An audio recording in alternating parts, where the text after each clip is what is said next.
Ginecologista, sempre querida, doutora Mariana. Tudo bem, que Carol. linda que você está de rosa. Você também. Tô com saudade tá de você. também. Hoje eu tô matando saudade de um monte de gente. Gostoso. A Nádia, que não vinha há algum tempo, você. Muito bom, sempre bom estar aqui com vocês. Esse assunto é muito legal. Muito, né? Porque eu tenho certeza que tem muita gente assistindo Você Bonita que tá nessa fase ou conhece alguém que a seja. gente tem postergado a maternidade cada vez mais, né, Carol? Com o trabalho, com essa questão do estilo de vida e de ter a independência financeira. E aí a gente vai deixando para engravidar cada vez mais tarde e aí a gente se depara com o problema da fertilidade. E isso e é hoje sério. É seríssimo. E aí o que a gente pode fazer dentro do nosso estilo de vida, dentro da nossa alimentação, o que a gente deve evitar para que a gente consiga uma melhora desse aspecto que é a fertilidade. Olha só que legal. Quem quiser, manda perguntinha, @VocêBonitaTV. Eu vou começar, na verdade, passando um vídeo. Vamos lá. Vamos lá, que a doutora vai explicar pra gente. Olha só, na tela. Aí, vamos lá. Aí a gente tá vendo... Aqui não apareceu. Tá só nessa Sim, aqui. Sim, vamos lá. Então a gente sabe que todos os meses a mulher tem um folículo dominante dentro do organismo que libera um óvulozinho e esse óvulozinho vai caminhando pelas trompas, vai saindo da região do ovário, caminhando pelas trompas e nesse percurso ele encontra o espermatozoide quando tem a relação sexual. Aí tá mostrando a liberação dos hormônios pelo cérebro, do sistema hipotalâmico. Olha que legal. Olha que lindo, é uma coisa perfeita, né, Carol? É lindo, então, a liberação do óvulo, tá vendo o folículo, a trompa fazendo os movimentos para conseguir captar esse óvulo, é uma coisa fantástica. Esse vídeo tá muito bonito. Aí a eclosão do óvulo no momento da ovulação. Algumas mulheres sentem dor nessa fase, que é bem o meio do ciclo, quando ela tá mais ou menos em torno do 14º dia do ciclo, elas podem ter dor durante esse procedimento, algumas sentem a cólica, ela fala, poxa, eu tô ovulando. Isso até é uma dica, né? É verdade, é uma dica boa. E aí esse óvulo vai caminhando através da trompa até encontrar o espermatozoide. E aí é o momento... Ah lá, os espermatozoides chegando, né? A gente sabe que são mais de 300 milhões de espermatozoides. E uma coisa curiosa em relação aos nossos óvulos é que a gente já nasce com um determinado número de óvulos, de folículos, que é em torno de 1 milhão, 2 milhões. E a gente vai gastando esses óvulos. Quando a gente fica mocinha a primeira vez, a gente tem em torno de 500 mil óvulos. E aí, conforme cada mês você tem ovulação, a gente consome em torno de 1.000 óvulos para um só sobreviver e continuar. Eu falo que mulher é gastona, né? Todos os meses gasta 1.000 óvulos até conseguir um óvulo que vai ser o óvulo da ovulação. Ai, mas lindo vídeo, lindo parabéns. vídeo, lindo. Agora, antes até da gente entrar nos temas, que a gente colocou os temas da forma como, inclusive, você mandou no texto, que eu achei muito legal, até pra gente entender que, assim, não é só uma coisa ou outra, são coisas juntas, né? Então, pensar numa ordem facilita muito, né? Pra você falar, não, isso aqui eu já tô fazendo, isso aqui já tá legal, isso aqui também. E quem quiser vai mandando perguntinha no @VocêBonitaTV. Antes da gente começar, a questão é a seguinte, a gente vai falar um pouco da parte feminina. Mas a gente sabe que o lance de fertilidade também envolve... Com certeza. Os homens. Os homens também. No caso deles, existem exames específicos, enfim, a contagem até de esperma e qualidade desse esperma. Motilidade, tudo. Mas a alimentação também pode influenciar? É importantíssimo. A gente brinca, né? Um pai que foi submetido a uma alimentação cheia de gordura, uma alimentação errada, o espermatozoide dele vai carregar já um genoma com uma chance maior de ter um bebê que vai desenvolver obesidade no futuro. Então, um homem que está pensando em ter filhos, que seja para o ano que vem, é legal que ele já comece a cuidar da alimentação um ano antes.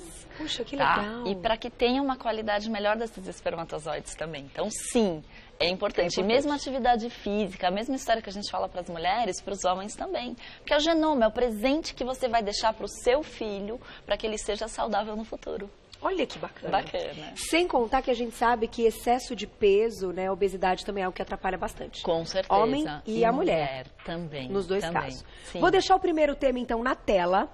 Vamos lá, se eu não me engano, era fertilidade. Fertilidade e idade. Muita calma nessa hora, meninas. É importante a gente saber a respeito desta parte, do primeiro tema. Então, o que a gente começou o nosso assunto do programa, né? As mulheres têm deixado a fertilidade assim como um segundo assunto, como a questão da maternidade como um segundo assunto, deixando cada vez mais para frente. E acima dos 35 anos a tendência é a gente diminuir a quantidade de óvulos, de folículos disponíveis, então vai caindo mesmo a chance de a gente virar mãe. Então, a partir dos 35... A partir dos 35 anos. Precisa dar uma acelerada. É, assim, não que você não possa, mas vai reduzindo a qualidade e a quantidade dos óvulos também. Tá. E uma coisa até que é importante a gente falar para as pessoas que estão assistindo é: se você tem a possibilidade de adiantar a sua maternidade, faça isso. Se você não tem, fala, não, eu quero primeiro terminar minha pós-graduação, mestrado, doutorado e tudo mais que a gente quer, pense até no congelamento dos seus óvulos. Que isso hoje é algo possível, né? É possível, ainda é uma coisa cara, não está acessível a todo mundo, mas se você realmente está pensando em postergar, a qualidade cai muito dos seus óvulos. Então vale a pena a gente pensar em fazer esse procedimento também.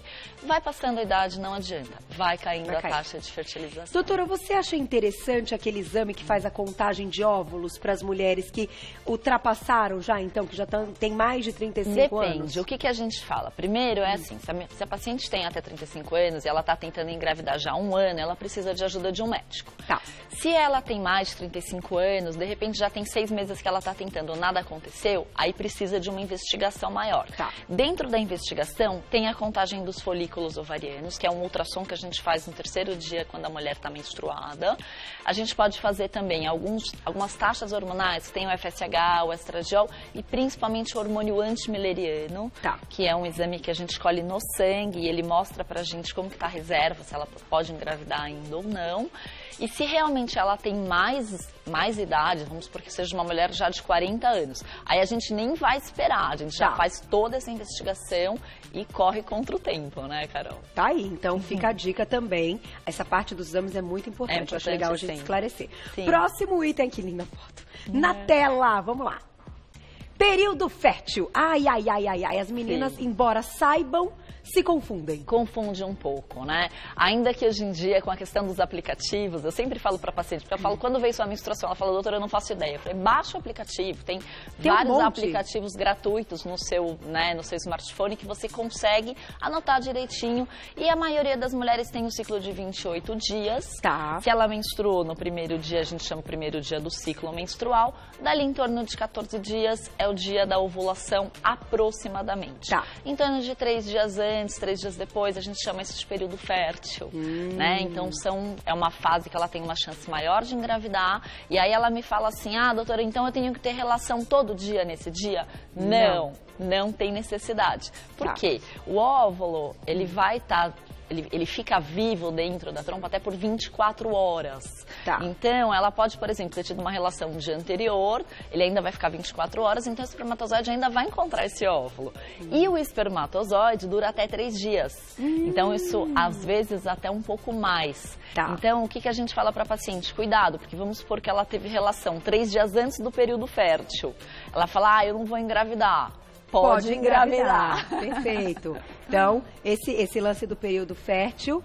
É mais ou menos o meio do ciclo. Tá. Aí ela vai perguntar, mas e como eu posso identificar esse período fértil? Eu não sei se vai ser uma das perguntas, mas a gente sabe que nesse período começa a liberação de um muco, né, pela vagina, que parece uma gelatina transparente. Tá. Ele é finlante, ele é como se fosse um gel que aumenta a secreção realmente e isso caracteriza o período fértil da mulher Toda mulher tem, então, essa liberação. A não ser que ela tenha algum problema de saúde, aí entra os casos, né, de obesidade, de ovário policístico, por isso que a gente insiste tanto na questão de alimentação e atividade física, porque isso vai ajudar a tratar esse tipo de coisa, porque a mulher que é saudável, ela vai ovular.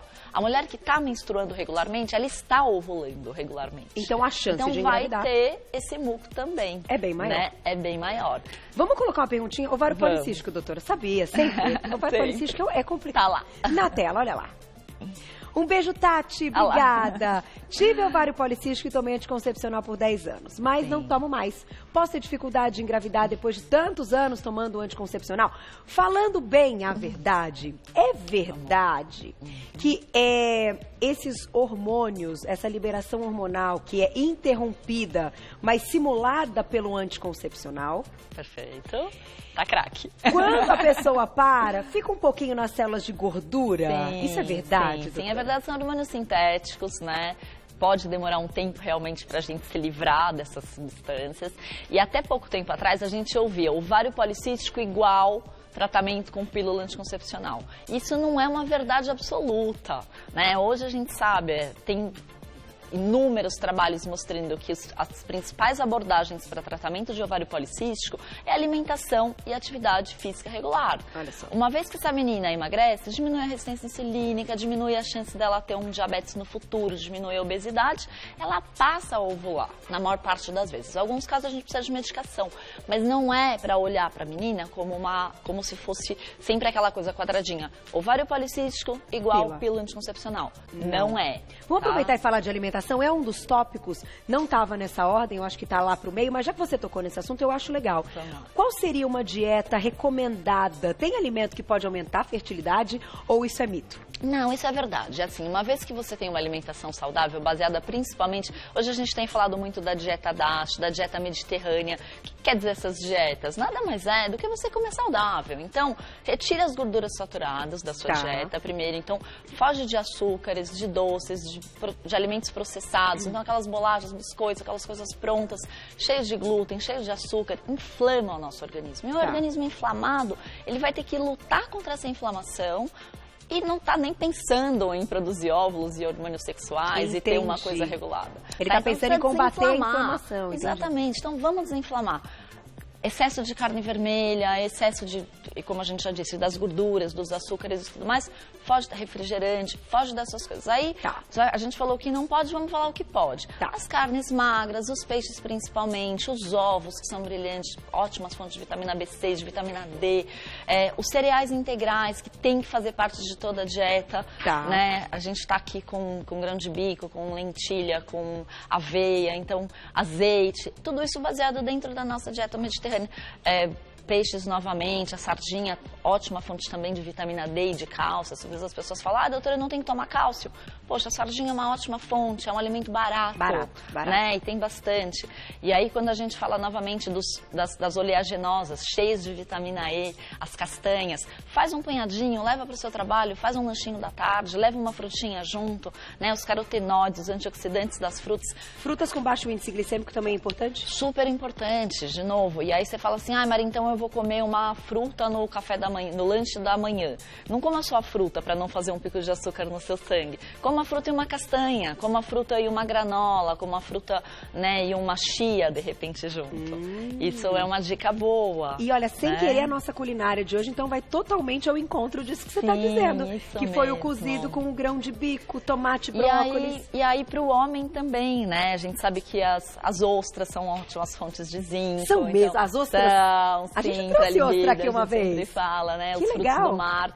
E assim, nada foge daquilo que a maioria das pessoas já sabem, né, Carol? É a gente se basear numa dieta rica em cores, em frutas, em legumes e carnes magras, não vai errar. E toma bastante água. Também, muita água para se hidratar. Vamos colocar mais uma perguntinha do público, então, na tela, olha lá. Quem escreveu pra gente. Um beijo, Carol, obrigada. É verdade que quando a mulher toma anticoncepcional, ela guarda os óvulos ou ela ovula normalmente durante o período? Então, se a mulher fica tomando a pílula anticoncepcional 10 anos, o que acontece com os óvulos? Eles estão ali guardadinhos ou eles também se movimentaram, enfim, e a gente ovulou e não sabe? O que acontece é o seguinte, quando ela toma a pílula, ela só não tem a eclosão do óvulo, mas o recrutamento desses óvulos ela tem. Então não adianta, ela continua gastando do mesmo jeito, não tem nada disso de guardar o óvulo, tá? Sério? Continua gastando do mesmo jeito. Poxa, Carol, eu achei que a gente pudesse guardar. Não guarda nada. Nada. Ele nada só disso. não ovula, então, ele não só sai não daquela... mas existe o recrutamento dos folículos, ele cresce e morre, cresce e morre, cresce e morre. Isso mês a mês. Bye, bye, óvulos. Não tem jeito. Não dá pra guardar. Não. Vamos aproveitar e ouvir o depoimento, porque a gente já falou um pouquinho da dieta, tem mais dicas para a fertilidade, vamos fazer mais perguntinha do público, mas agora vamos ouvir esse depoimento, olha que legal. Eu tive uma primeira gestação, com 6 meses e meio minha placenta descolou, infelizmente eu tive que fazer uma cesárea e a bebê não resistiu. Depois de 5 anos eu consegui engravidar de novo. Eu tenho uma filha de 9 anos, que é devido a essa gravidez. E desde então eu tenho tentado engravidar de novo e não consigo. Na verdade, há 2 anos atrás eu cheguei a engravidar, mas com 2 meses eu tive um aborto espontâneo. Eu cheguei a passar em alguns médicos e nenhum descobriram o que eu tinha, o motivo real de não conseguir engravidar. Até que eu passei com um médico e ele constatou que eu tenho ovário policístico. E por isso a dificuldade de engravidar. Né? Desde então eu venho tomando alguns remédios para me ajudar, né, no tratamento, para ver se eu consigo engravidar, mas infelizmente até agora eu não consegui. Mas eu continuo fazendo o tratamento, tomando as medicações certinho, para poder, né, chegar no objetivo que é a gravidez. Obrigada, Fabi, um beijo. Doutora, isso é recorrente, eu imagino que no seu consultório bastante. Sim, sim. Primeira questão, né, do abortamento, que ela falou. Abortamento é uma coisa até frequente, então a gente sabe que até 20% das mulheres podem ter abortamento. E normalmente a maior parte das causas são alterações genéticas. Então ela falou, ninguém encontrou a causa. O organismo provavelmente caminhou para uma eliminação dessa gestação porque tinha um problema genético. Isso é o que acontece na maior parte das vezes. Agora, no caso dela do ovário policístico... Não tem relação com o aborto. Não, né? Necessariamente, não. No ovário policístico, assim, o que a gente fala novamente? Atividade física, alimentação, cuidar do estresse, cuidar do sono. O sono é importantíssimo. Se o corpo não descansa, se você não tem uma boa noite de sono, você também não consegue fabricar os seus hormônios direito.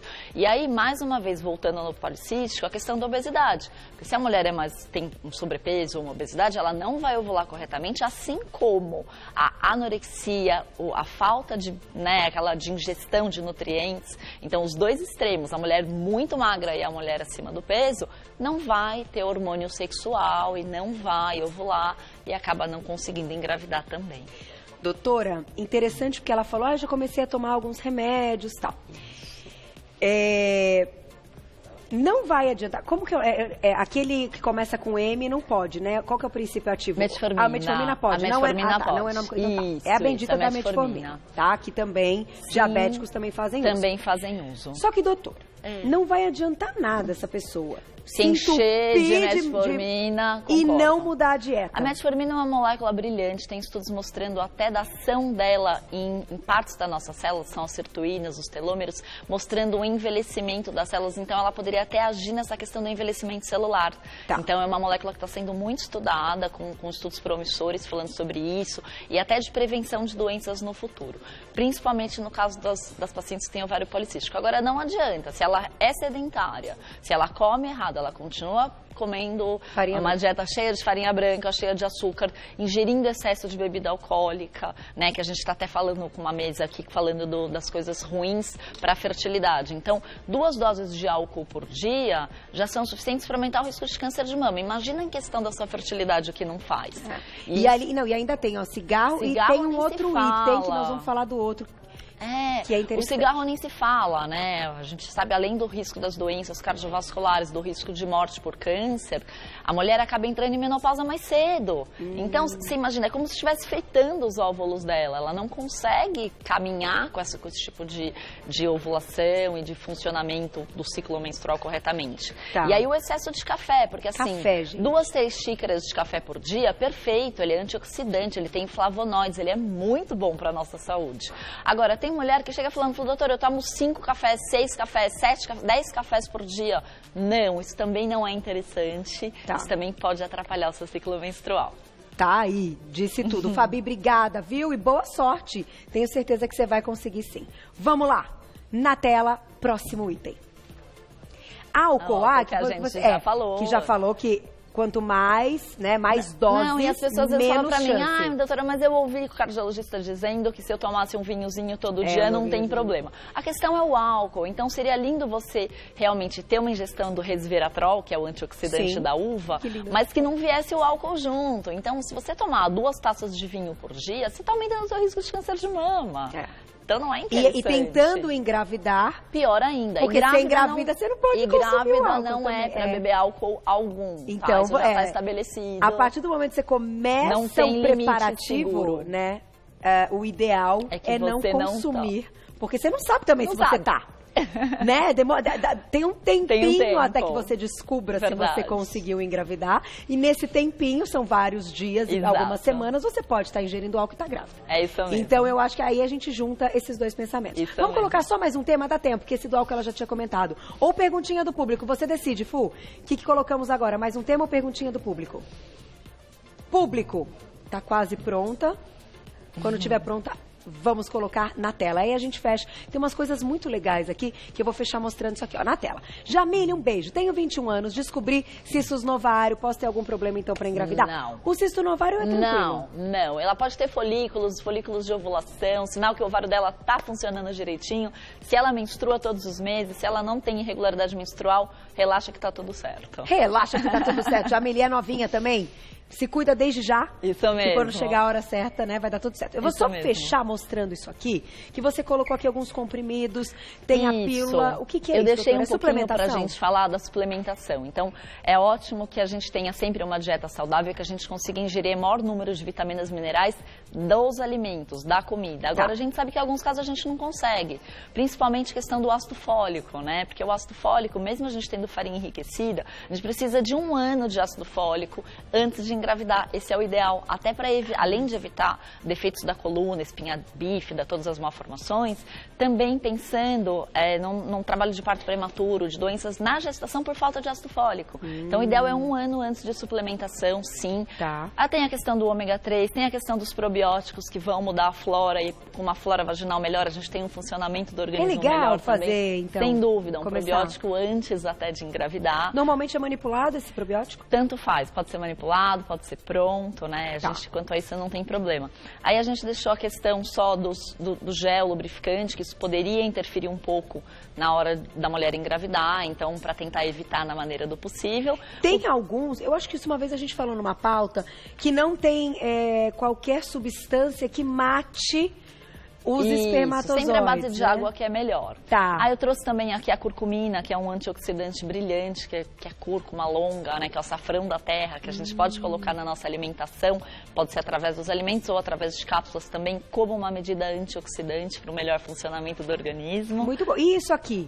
O termômetro a gente trouxe para falar um pouquinho sobre o aumento da temperatura durante o meio do ciclo, que é quando ela está ovulando. Aumenta mesmo? Aumenta mesmo, em torno de 0,5 a 1 grau, pela ação da progesterona, e aí esse aumento a gente sabe que ela está ovulando, ela pode ter relação sexual nesse dia. Então a história do termômetro também é verdade, isso mesmo. Mas não é igual no filme, tal que põe na boca não, né? Não tem necessidade, pode ser esse lado. E pode ser aquele digitalzinho também que mede na testa e tudo mais, isso que mesmo. Também dá certo. Maravilhoso, só posso te agradecer, né? Imagina, Carol, eu acho que sempre um prazer. E fica aí o recado para as meninas,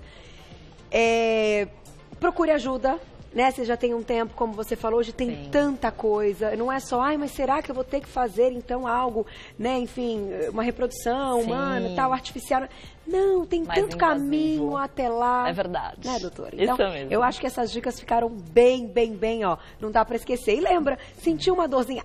Eu acho que eu tô ovulando. É isso mesmo. Claro que, doutora, queridíssima Mariana Ala volta a Você Bonita sempre com uma aula. Nossa ginecologista. Um prazer, com muita saudade, querida. Prazer sempre meu.